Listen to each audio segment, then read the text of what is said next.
School, विद्यालय, university ही हमारा मंदिर है। शिक्षा ही हमारा धर्म है और संविधान ही हमारा ग्रंथ है। सभी साथियों को नमो बुद्धाय, जय भीम, जय संविधान, जय भारत।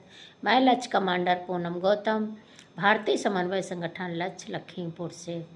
साथियों, जैसा कि आप सभी को पता है, 27,000 स्कूल बंद किए जा रहे हैं उनके फ़ायदा गिनाकर, और वहीं शराब की दुकानें खोली जा रही हैं उनका नुकसान गिनाकर। सोचने वाली बात है, जबकि भारत में संख्या अगर बढ़ रही है तो स्कूलों की भी संख्या बढ़नी चाहिए। अगर स्कूलों की संख्या नहीं भी बढ़ती है तो घटनी भी नहीं चाहिए।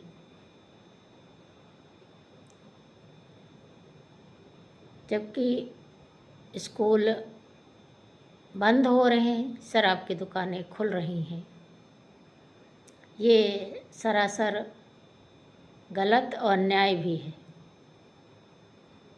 जबकि भारत में शिक्षा 6 से 14 वर्ष के आयु वाले बच्चों के लिए निःशुल्क और अनिवार्य है।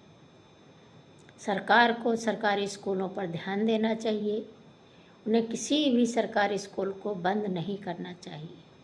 भले ही एक गांव में एक टीचर रख दें तो कम से कम उस गांव के जो बच्चे हैं दूर जाएंगे। अकेले तो उनकी सिक्योरिटी की जिम्मेदारी कौन लेगा? अगर बाप भेजने जाएंगे तो कमाने कब जाएंगे? कमाएंगे नहीं तो घर कैसे चलेगा? बच्चों को कैसे पढ़ाएंगे? अगर बच्चे अकेले जाते हैं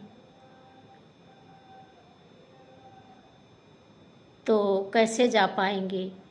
अगर कोई हादसा हो जाए, खासकर बेटियों के साथ में, तो उसका जिम्मेदार कौन होगा?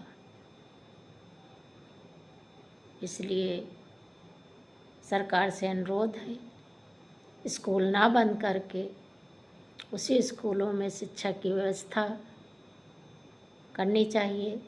उनकी कापी किताबें, उनकी ड्रेस, खेल कूद का इंतज़ाम करना चाहिए, जिससे वो बच्चे पढ़ सकें वहाँ।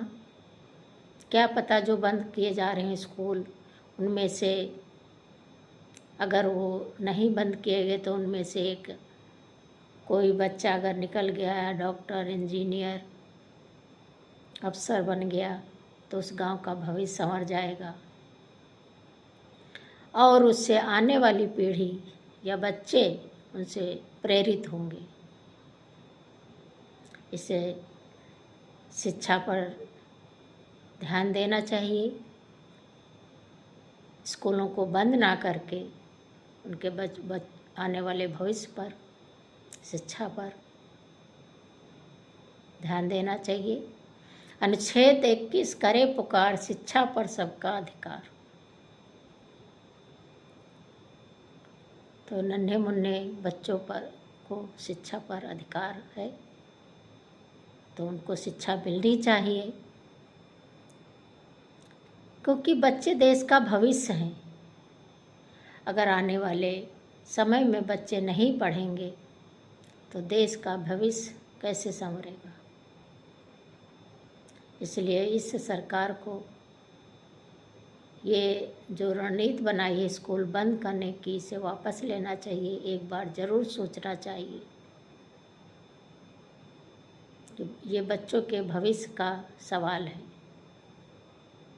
क्योंकि शिक्षा वो शेरनी का दूध है जो पिएगा दहाड़ेगा। शिक्षा समता, समानता, मैत्री, मानवता, भाईचारा बनाती है। शिक्षा से तर्क करने की शक्ति आती है, क्षमता होती है।